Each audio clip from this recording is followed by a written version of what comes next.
ત્યાંથી તમારે આ ફ્રીક્વન્સી પણ બનાવવું પડે. મેં જે એન્ટેના બનાવેલું છે એ સાદો 1/18 નો ઇલેક્ટ્રિકનો વાયર આવે છે, જે જાડો વાયર આવે છે, લાલ ને પીળા ને કાળા કલરનો છોડો, તો અંદરથી એક ખાલી 18 ગેજનો જાડો વાળો નીકળે. તો એ જ વાયર, એમાં ઇન્સ્યુલેશન કાઢવાની પણ જરૂર નથી.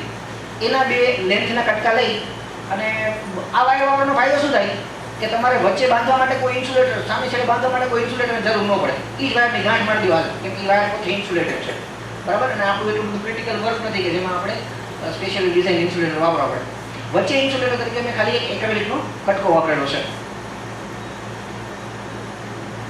હવે એન્ટેનાનું માઉન્ટિંગ જે છે એ થોડું કોમ્પ્લિકેટેડ છે. તમારે એને 20-25 ફૂટ ઊંચે કોઈ પણ કન્ડક્ટિંગ સરફેસ કરતાં ઊંચે એને બાંધવું પડે, કેમ કે કન્ડક્ટિંગ સરફેસ જે છે એ વધારે અમુક ટાઈપના રિફ્લેક્શન જનરેટ કરે કે જે તમારા રિસીવિંગને ખરાબ પણ કરી શકે. હવે એન્ટેનાને આપણે આમ ઉપરથી જોઈએ. એન્ટેના જે છે એ સ્ટ્રેટ લાઇન છે વચ્ચેની જે છે એ. તો આ જે આપણે હાફ વેવ ડાયપોલની વાત કરીએ છીએ એનું રેડિયેશન ફિગર ઓફ 8 ટાઈપનું હોય છે, એટલે જો 8 બને છે. એટલે આ બાજુથી એ મેક્સિમમ રેડિયેશન અથવા મેક્સિમમ રિસેપ્શન મળશે, આ બાજુથી પણ મેક્સિમમ રેડિયેશન અથવા મેક્સિમમ રિસેપ્શન મળશે. પણ જે એની સાઇડવેઝ છે ત્યાંથી તમને કોઈ જાતનું રિસેપ્શન મળશે નહીં, બરાબર. આ ફેક્ટ એટલા માટે જરૂરી છે આપણા માટે જાણવો કે મેં જો હાફ વેવ ડાયપોલ બનાવ્યો, પણ એ હાફ વેવ ડાયપોલને જ્યારે હું ઉપર લગાડું ઊંચી જગ્યા ઉપર, ત્યારે એની એન્ટેનાની એક્સિસ છે એ તરફ અમદાવાદ હોય તો મને કાંઈ સિગ્નલ મળશે નહીં, બરાબર. મારે એન્ટેનાને અમદાવાદની ડિરેક્શન સાથે રાઈટ એંગલે રાખવાનું છે, તો એ આ ફિગર ઓફ 8માં આવશે અને તો મને મેક્સિમમ રિસેપ્શન. આવા ઘણા બધા એન્ટેના હોય છે. આ ટાઈપના એન્ટેના જે પેટર્ન જનરેટ કરતા હોય એને બ્રોડ સાઇડ એન્ટેનાસ કહેવાય છે. આ બે અલગ અલગ રિસીવર હું યુઝ કરું છું કે આ જે છે એ અહીંયા સાયન્સ સેન્ટરમાં આ યુઝ કરેલું છે, અને ઘરે જે છે મારી પાસે આ તોશિબાનું રિસીવર છે. બંને સેન્સિટિવિટી વાઇઝ અને ફ્રીક્વન્સીની સ્કેલ વાઇઝ બહુ જ સારા છે અને બહુ સારા રિઝલ્ટ આવે છે. તમે આ બેમાંથી કોઈ પણ એક સોફ્ટવેર યુઝ કરી શકો. આ જે HRO FFT જે છે એ એક જાપાનીઝ હેમ રેડિયો ઓપરેટરે બનાવેલો છે. એને તમે ડાઉનલોડ અહીંથી કરી શકો, અને રેડિયો સ્કાય ટાઈપ છે એ પણ એના માટેનો છે, એને પણ તમે ડાઉનલોડ કરી શકો. આ બંને ફ્રી ડાઉનલોડ છે. આ એના સ્ક્રીનશોટ છે કે જેમાં મીટિયર્સનો ક્રાઉન્ટ પણ બતાવ્યો છે. આ મારા રિઝલ્ટ્સ નથી, કેમ કે મારા રિઝલ્ટ્સને મેં આ રીતે સારી રીતે સ્ટોર કરીને બનાવ્યો હોય એવી હજી મને આદત નથી, કદાચ પાડવી પડશે. પણ આ છે એ બીજાના રિઝલ્ટ છે, એ મેં સીધા નેટ ઉપર દીધા છે. બધી વસ્તુ એકબીજા સાથે કનેક્ટ આપણે કેવી રીતે કરશું? તો એન્ટેનાને આપણે આ બંને એવી રીતે ડિઝાઇન કરી ઉપર લગાડી દીધું, કોએક્શિયલ કેબલ લગાડી દીધો. કોએક્શિયલ કેબલ નીચે લાવી અને એને રિસીવર સાથે કનેક્ટ કરવાનો છે. હવે રિસીવર સાથે જે કનેક્ટ કરવાનો છે એમાં રિસીવરમાં ક્યાંય એન્ટેનાનું ઇનપુટ નહીં હોય. તમારું જે સાદું રિસીવર હોય એમાં ક્યાંય એન્ટેનાનું કનેક્શન ન હોય, પણ એમાં એક ઓલું ખુલે એવું ટેલિસ્કોપિક એન્ટેના હોય. તો એની સાથે આપણે આને કનેક્ટ કરશું.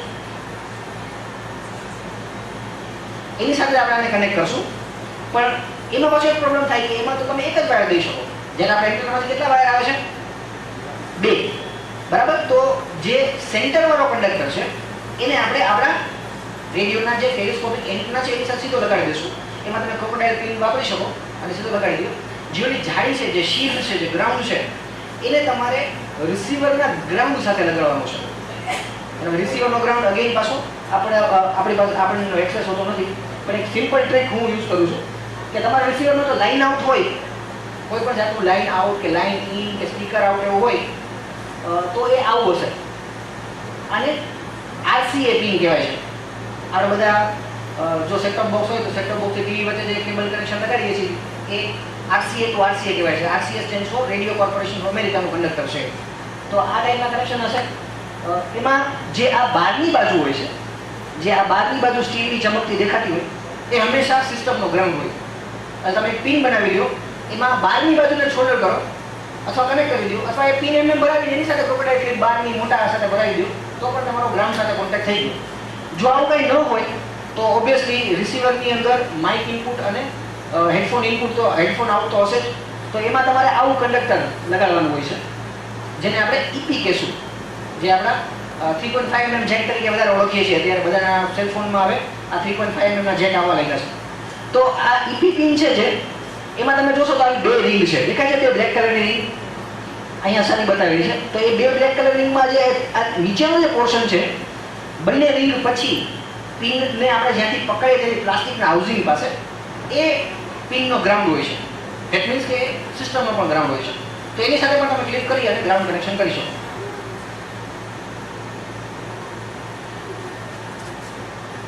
શું સાંભળવું? મીટિયોર શાવરની ડેટ્સ આપણને બધાને ખબર જ હોય છે. કોઈ પણ એવી વેબસાઇટ ઉપર તમને ડેટ્સ ઇઝીલી મળી પણ જશે અને એ ડેટ્સ દરમિયાન આપણે આને સાંભળી શકીએ. જેવી રીતે વિઝ્યુઅલ ડિટેક્શનમાં આપણે એવું રાખીએ છીએ કે નરી આંખે જો આપણે મીટિયોર્સને જોવા હોય તો સારામાં સારો ટાઈમ મોડી રાતથી વહેલી સવાર વચ્ચેનો છે, કેમ કે ત્યારે અર્થનો આપણાવાળો ભાગ જે છે ને એ ફોરવર્ડ પોઇન્ટિંગ હોય છે. એ આપણી ઓર્બિટમાં આગળની બાજુ આપણે જવાની શરૂઆત કરતા હોય, સામેની બાજુ. બરાબર? આપણે ટ્રેનમાં બેસીએ તો ટ્રેનમાં સામસામે સીટ હોય. જે સીટ જે છે એનો વ્યક્તિ સામેની બાજુ બેઠો છે એને વધારે પવન લાગશે ઊંધા કરતા. બરાબર? સીધી વાત છે, કેમ કે એ બાજુની પવનની સામે છે. તો એવું જ છે કે એ વખતે વધારે મીટિયોર્સ જે છે એ એન્ટર થશે. જે ડેબ્રીઝ કોમેટના કારણે કે એસ્ટેરોઇડના કારણે પૃથ્વીની ભ્રમણકક્ષામાં તરતી રહી ગઈ છે, એ ડેબ્રીઝમાંથી જ્યારે અર્થ પાસ થાય ત્યારે મીટિયોર શાવર્સ નોર્મલી બનતા હોય છે. તો આવું વધારે સારું જોવા મળે તમારે વહેલી સવારનો સમય જ યોગ્ય રહે. તો આમાં પણ એવું છે, વહેલી સવારે તમે ચાર્ટ રન કરો તો તમને વધારે સારા રિઝલ્ટ જોવા મળે છે. આમાં મેં કીધું હું રેડિયો સિટી અમદાવાદ 91.1 જે છે એ યુઝ કરું છું. 2008-9ના શાવર્સ વખતે અમે 10-12 જણની ટીમને લઈ અને આના રિઝલ્ટ ચેક કર્યા હતા.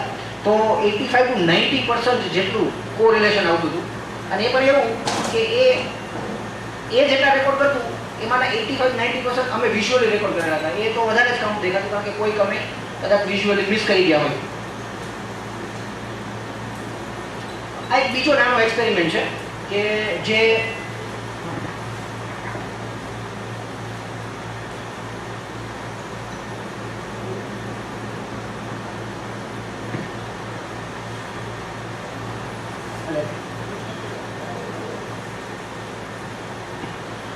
ટાઈમ આપણા ઓછો છે, હજી કદાચ 2 જણાને બોલવાનું બાકી છે.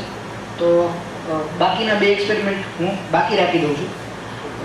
કદાચ સાંજ સુધીમાં એવો આપણને ટાઈમ રહે અથવા કોઈને પર્સનલી એવું જાણવું હોય તો તમે મને મળી શકો.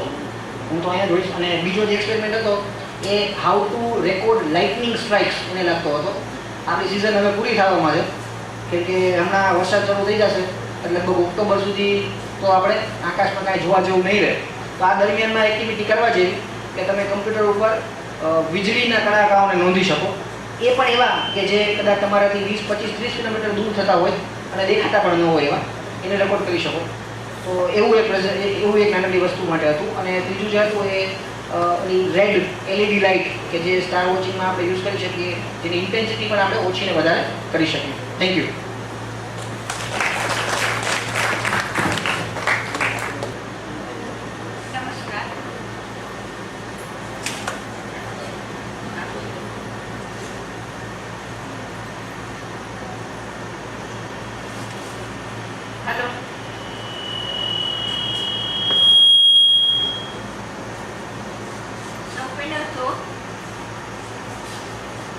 મારી નાનકડી ઇન્ટ્રોડક્શન આપી દો.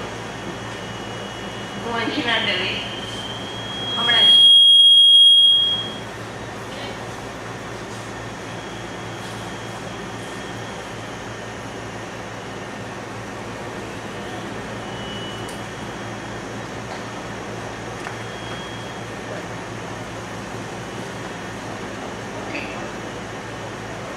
અંજના દવે હમણાં જ રિટાયર થઈ છું, પણ એસ્ટ્રોનોમીનો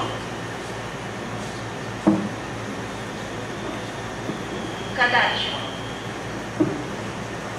શકુબેનને કારણે મારો શોખ વધારે સારો ડેવલપ થયો. મને કદાચ 10 થી 12 મિનિટ આપી હશે એમ માનું છું. હું 2 બાબતો આપની પાસે રજૂ કરીશ.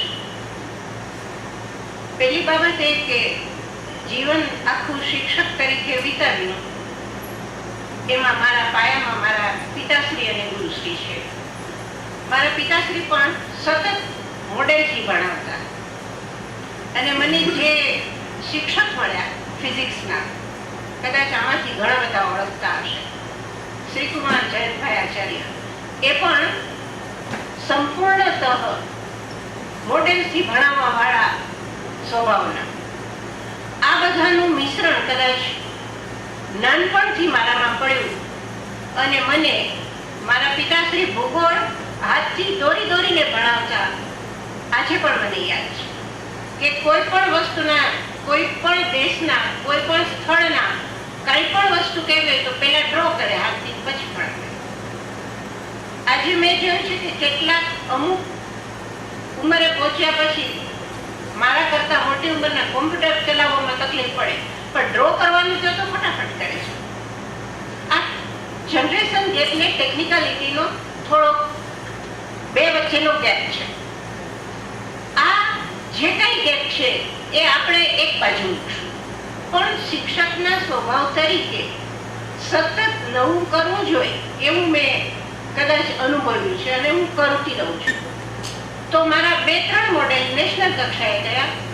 ગ્રહણ બંને પ્રકારના, ફેઝિસ ઓફ ધ મૂન, પછી સેટેલાઇટ કેવી રીતે ચાલે, પૃથ્વી ટિલ્ટ થાય તો એની જે કંઈ પૃથ્વી સૂર્યની આસપાસ ફરે, જે પોઝિશનિંગ છે એની માટે રાવલ સાહેબ અતિ ખુશ થયા હતા. એ મોડેલ થોડા વખત પહેલા, 1-1.5 વર્ષ પહેલા જ તમને બધાને ખબર હશે કે ચંદ્ર પોતાની ધરી ઉપર અને પૃથ્વીની આસપાસ એક જ સરખા સમયગાળામાં ફરે છે અને ફેઝિસ થાય છે. તો આ કઈ રીતે બાળકને આપણે એમ કહીએ કે આમ થાય છે, શિક્ષક તરીકે થાય છે કહેવાથી બાળકને કેમ થાય છે સમજાવી શકાતું નથી. એનું પણ વર્કિંગ મોડેલ બનાવ્યું થોડા વખત પહેલા, હમણાં જ રજૂ કર્યું હતું રાષ્ટ્રકક્ષાના ગણિતના ગણતરી સાથે કે કઈ રીતે કેટલા ફેઝ, કેવી રીતે શું વગેરે. કારણ કે ખગોળ, ગણિત, ફિઝિક્સ બધું સાથે હોય તો જ સારું મોડેલ બને. અને બીજો એક આનંદ, 1 કે 2 મિનિટની અંદર આપની સામે અમે બધાએ શકુબેનના આખા ટીમ વર્ક નીચે જે રજૂ થયો છે, કર્યો છે, મેં અનુભવ્યો છે, એમાંના કદાચ 1-2 જણા અહીંયા છે. અને એક ઘટના 1995 દિવાળીનો દિવસ, અને દિવાળીના દિવસે ગ્રહણ થાય એ આપ સૌને ખબર છે.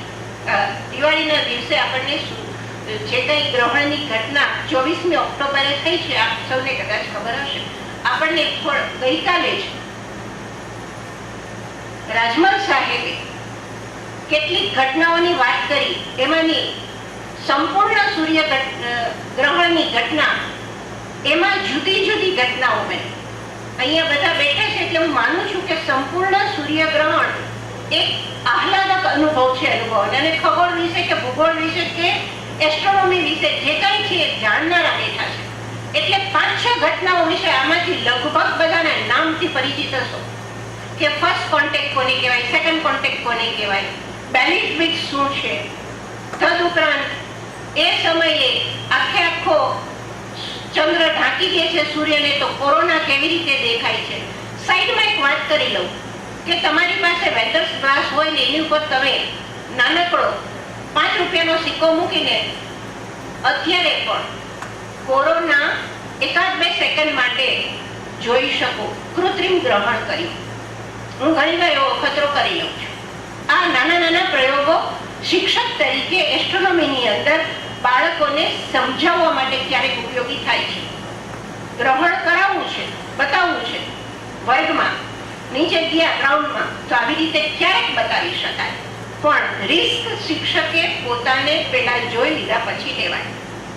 તો આવી એક ઘટના, એનો જે સમયે જવાનું હતું ત્યારે શકુબેનના માતોશ્રી સંપૂર્ણ માંદા હતા. અમે જઈએ ન જઈએ, અમારું ગ્રુપ 5 વર્ષથી માંડીને 52-55 વર્ષના એ મેચ્યોર એટલે એવા જ હોય. અમુકને એ સમયે પક્ષીઓ કેવી રીતે ગણગણાટ કરશે એનું રેકોર્ડિંગ કરશે.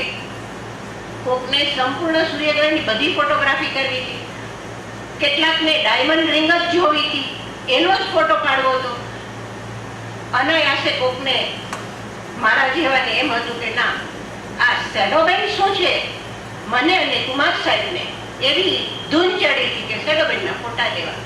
અને કદાચ આ પૃથ્વી ઉપર ખગોળ વિજ્ઞાનીઓએ જવલ્લે 2, 5, 15 જણાએ ફોટોગ્રાફી કરી હશે.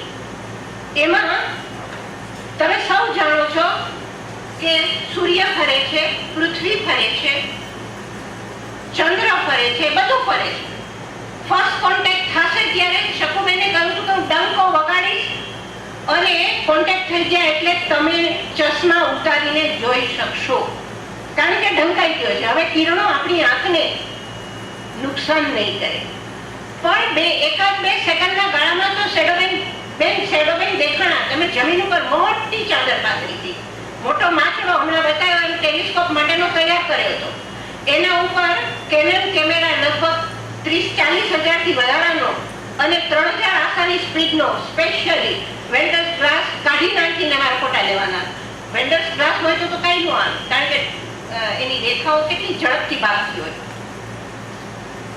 અમે 2 જણા કામ કરતા હતા, બાકીના બધા પોતપોતાની રીતે રેકોર્ડિંગ કરતા હતા, ફોટોગ્રાફી ચાલુ હતી.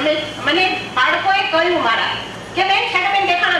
અરે મેં કીધું હું ફોટોગ્રાફ ના જીવી શકી. આ ફોટોગ્રાફ દુઃખના કારણે હું ન જીવી શકી. એટલે થયું એવું કે આખો એનો કેમેરાનો જે લેન્સ હતો એને ઉપર લીધો અને ફટફટ ક્લિકિંગ કર્યું, ચલો ગ્રહણના ફોટા પાડીએ. એ ફોટોગ્રાફ પાડતા એમાં ક્યારે હવામાં રહેલા શેડો બેન્ડ પકડાઈ ગયા. કાલે મેં બરાબર માર્ક કર્યું કે રાજમલ સાહેબ એમ કહ્યું કે હવામાં રહેલા એન્ટાર્કટિકા પ્રદેશની અંદર એમણે આ ફોટોગ્રાફની ફિલ્મની તમને પડદા ઉપર ખ્યાલ હોય તો 3 લાઈન બતાવી. તો એવી લાઈન કદાચ દૂરથી દેખાતી હોય, દેખાય છે 1, 2, 3. આ ફોટોગ્રાફી અનાયાસે થયેલી કદાચ અમારી જિંદગીનો આહલાદક અનુભવ, અને એ પણ શકુબેનને હું કારણે માનું છું કે અમને મળ્યો. આ શેડોબેન કેવી રીતે આવે, સાયન્સનો વિચાર કરીએ કે જ્યારે સૂર્ય ચંદ્રથી ઢંકાય છે, સ્લિટ તૈયાર થઈ, તો સ્લિટ તૈયાર છે, સ્લિટમાંથી આવતા પ્રકાશના કિરણો જે છે એને પાતળી ભાગમાંથી આવે છે, માટે પ્રકાશિત અપ્રકાશિત શલાકાઓ, જેને આપણે એમ કહીએ કે જમીન પર સર્પોરિયા ચાલે છે, ખરેખર એ વિવર્તનની ઘટના છે. અને એ પ્રકાશિત અપ્રકાશિત શલાકાઓ અમે હવામાંથી ઝીલી શક્યા, અને એના શેડોબેનના ફોટોગ્રાફ જે જમીન ઉપર નથી લીધા એ આપને મેં બતાવ્યા. આ એક આહલાદક અનુભવ. એ સમયે અમને ખબર નહોતી કે આ ફોટા આવી ગયા છે. ફોટો જોનારે કોટી કિરણભાઈ એમ કહ્યું કે આમાં તો કઈ કાળા ધાબા છે, તમે કઈ સાચા ગ્રહણના ફોટા લીધા નથી, કોઈ આમાં ડાયમંડ રિંગ પણ નથી. એ સમયે બીજા એક બેન, સોનલબેન, કણવીબાઈના પ્રિન્સિપાલ શ્રી, એ ત્યારે યંગ હતા, અમારી જેમ જ સાથે બેઠા ફોટોગ્રાફી કરતા હતા. એમની ફોટોગ્રાફીમાં બેલેન્સ બિટ્સ આવ્યા હતા.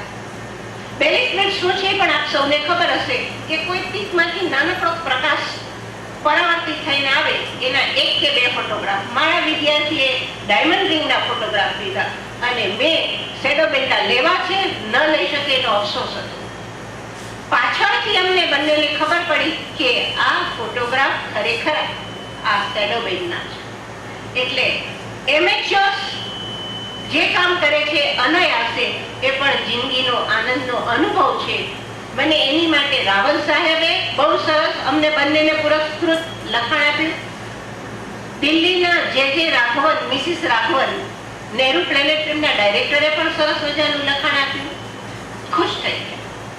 આપણા સોનિયાજીએ પણ એ ફોટોગ્રાફ જોયા હતા, એમને પણ અમે ક્યારેક મોડેલ બતાવ્યા ત્યારે બતાવ્યા હતા.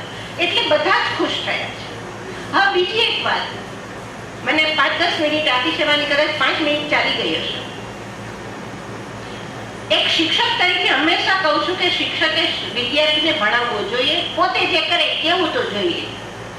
મારી પાસે નાનકડો ટેલિસ્કોપ અને મેં 3, 4, 5 જાતના ટેલિસ્કોપ બનાવ્યા. ડોપ્સન એન્ડ માઉન્ટનું ટેલિસ્કોપ બનાવ્યું છે. જાતે વિક્રમ સારાભાઈમાં 18 દિવસ 2 જ મિલીમીટર કાચ ઘસી શકી હતી. બાકી વળી તો અહીંયા બીજી વખત મેં ઘસ્યો હતો એ કાચ 2 મિલીમીટર આંતરગોળ અરીસો. ડોપ્સન એન્ડ માઉન્ટ તમે હમણાં ચૌહાણ સાહેબ કે કોઈ ભાઈ પાસે જોયું એવું ટેલિસ્કોપ અમે બનાવ્યું છે જાતે. પણ ટેલિસ્કોપ એ બનાવવાની ક્રિયા એ બહુ જ લેબર. હવે તો તૈયાર ટેલિસ્કોપ મળે છે, પણ છોકરાને ટેલિસ્કોપ બનાવવો છે. અને બાળકને હંમેશા એમ કે સૂર્યમાં આમ થાય છે, સૂર્ય જોવાય નહીં પણ છતાં બતાવવો છે. એની અંદર થતી ક્રિયાઓ જેમ કે સૂર્ય કલંકો બતાવવા છે. અને હું ક્યારેક ક્યારેક જોઉં છું કેવી રીતે સૌને ખબર હશે કે એનું ચિત્ર મેળવવું જોઈએ. ચિત્ર કેવી રીતે મેળવવું? મારી પાસે ગેલેલિયન ટેલિસ્કોપ પણ અત્યારે બનાવેલું છે. પછી જેને એસ્ટ્રોનોમિકલ ટેલિસ્કોપ કહીએ પણ જાડા 2 લેન્સથી ભેગા કરીને હું જોઈ શકું. અને કેન્દ્ર લંબાઈ વધારવી હોય તો આમાંથી ફિઝિક્સના બધાને ખબર હશે કે આંતરગોળ બહિર્ગોળ કાચનું કોમ્બિનેશન કરો એટલે તમારે જોઈતી સારી કેન્દ્ર લંબાઈ મેળવી શકો. એવી કેન્દ્ર લંબાઈથી મેં ટેલિસ્કોપ બનાવેલું છે. અને આ જ ટેલિસ્કોપની મદદથી આટલું નાનું ડિસેક્ટેડ ફોર્મમાં હું ચંદ્રની સપાટીના ખાડા બાળકોને બતાવી શકું છું. આ જ ટેલિસ્કોપની મદદથી મંગળ બહુ સરસ જોઈ શકું છું અને છોકરાને બતાવી શકું છું. મારા ગેલેલિયન ટેલિસ્કોપથી પણ, ગેલેલિયન ટેલિસ્કોપ એટલે તમને ખબર છે વસ્તુનું સવળું પ્રતિબિંબ દેખાય. આ એસ્ટ્રોનોમિકલ ટેલિસ્કોપ એટલે આપણને સૌને ખબર છે કે એમાં ઊંધું પ્રતિબિંબ દેખાય. તો આ ટેલિસ્કોપની અંદર મારે એને સૂર્યના કલંક બતાવવા છે. તો શું કરવું જોઈએ એની નાનકડી ટેકનિક આપની સામે રજૂ કરી પછી બેસીશ. આ આપણો બહિર્ગોળ લેન્સ એટલે કે જે સૂર્ય તરફ રાખવાનો છે વસ્તુકાય ઓબ્જેક્ટિવ લેન્સ, એની મદદથી એનું જે પ્રતિબિંબ મળશે મુખ્ય કેન્દ્ર એટલે કે ફોકલ પ્લેન ઉપર, એ ફોકલ પ્લેન ઉપર મેળવ્યા પછી આ મારા આઈપીસને હું થોડોક આગળ પાછળ કરીશ અને એ આઈપીસની F અને 2F ની વચ્ચે આ મળેલું પ્રતિબિંબ લાવીશ તો હું એને પડદા ઉપર ઝીલી શકીશ. ને હજી 2 દિવસ પહેલા 30મી તારીખે મેં સૂર્યનું બિંબ, હું માનું છું કે મેં કલંક જોયું. મેં અત્યારે બેઠેલા મનીષાબેનને કહ્યું કે આપણે જોઈએ તો ખરા કે મેં જોયું છે સૂર્ય કલંક બરાબર છે. એટલે લગભગ આ દિશામાં છે. એટલે મેં પ્રોજેક્ટ કર્યું છે એના ઉપર સાદા કાગળ ઉપર. તમારું એસ્ટ્રોનોમિકલ ટેલિસ્કોપ જ તમે આવી રીતે વાપરી શકો છો. પણ તમને ખબર હોવી જોઈએ કે તમારે આઈપીસને થોડોક આગળ લેવાનો છે. શા માટે? કારણ કે જે પ્રતિબિંબ છે મુખ્ય કેન્દ્ર એને ફોકલ પ્લેન ઉપર છે F અને 2F ની વચ્ચે લઈ આવો. આને તમે આમાં જે પણ સ્ટેન્ડ ઉપર રાખો છો ટેલિસ્કોપના, આને ઊંચું નીચું કરશો આના ઉપર ફરતું રહેશે અને આની પર મેળવી શકશો. આ સ્ટેન્ડ આવું સાદામાં સાદું અને સાદામાં સાદા શિક્ષક તરીકે હું ઇન્સ્ટ્રુમેન્ટ આ કેટલાક બનાવું છું અને શેર કરવા માંગતી હતી માટે આપની સમક્ષ રજૂ કર્યું છે. Okay, thanks. આપને સૌને ગમ્યું હશે. Myself, Priyank Mehta. I'm a student of MSc Physics. I'm studying at Sardar Patel University, Department of Physics. I'm an amateur astronomer and an astrophotographer too. Today I will show you some of my photos taken by me. I will show at different places what galaxies and nebulas I did.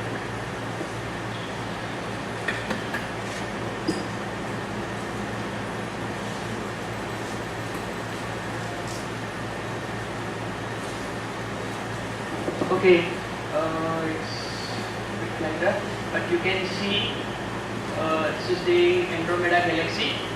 This is taken from Bhuj, and this is the Cassiopeia constellation. Yeah, you can see over here. This is the Cassiopeia constellation, and exactly there is the Andromeda galaxy.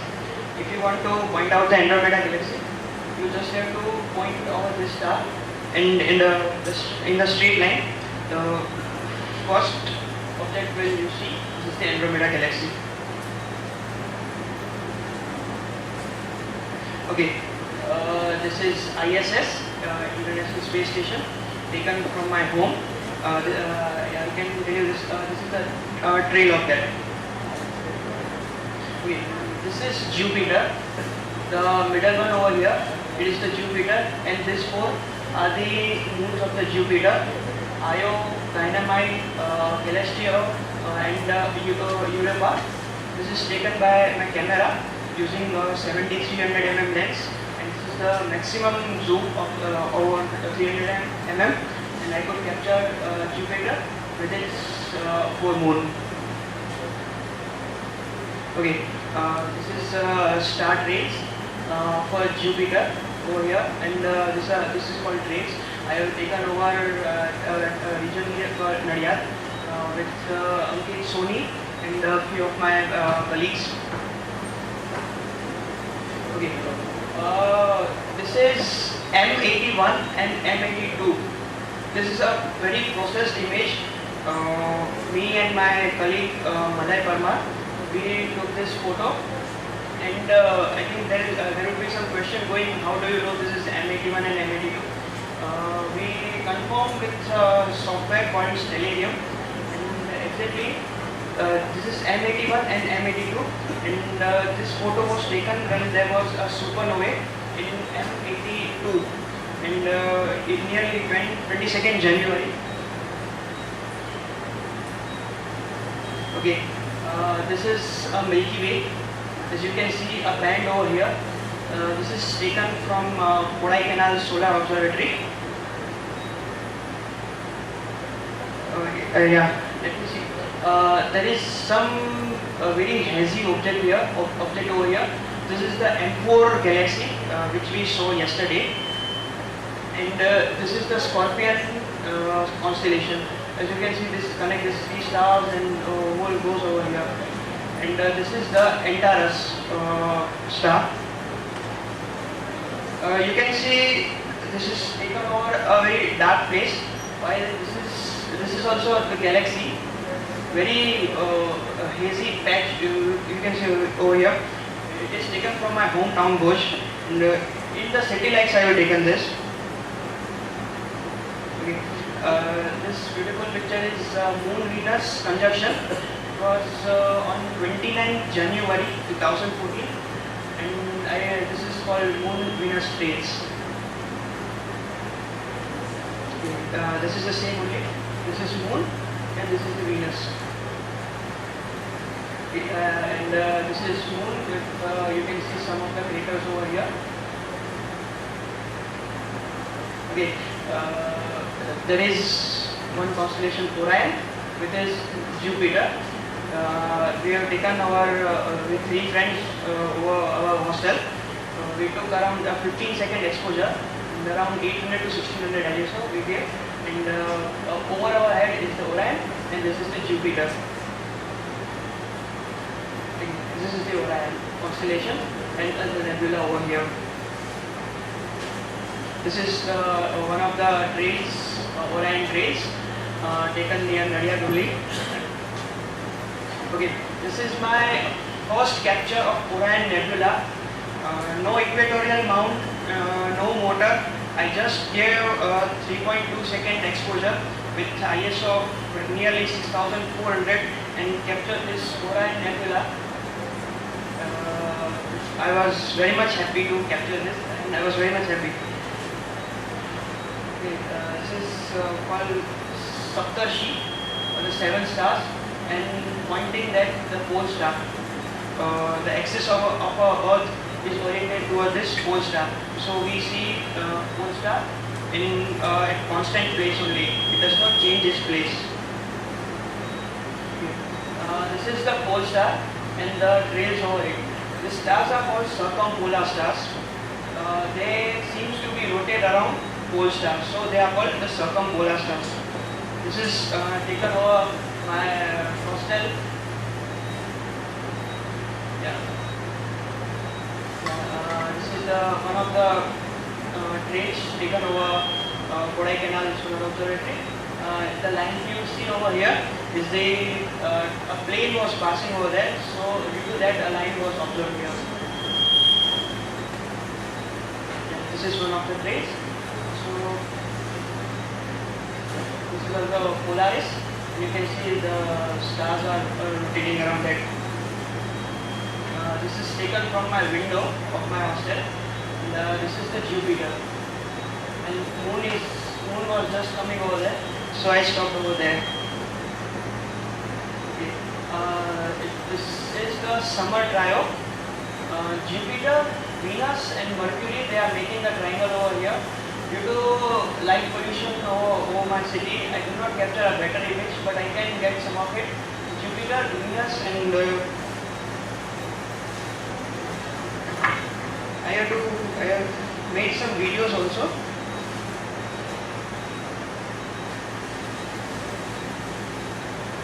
This is Moon and Venus conjunction.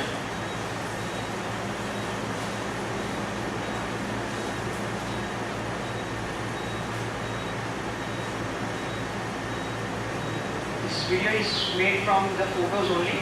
I have taken nearly 300 to 350 photos, and there's software called Picasa, which merges your photo and makes a movie like this. You can see the color of moon. When it was rising, it was nearly red, and now it is white.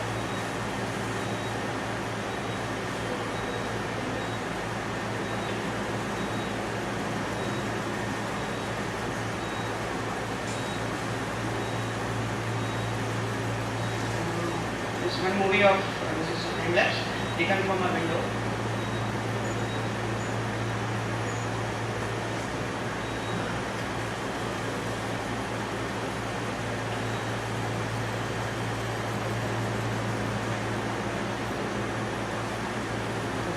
Thank you.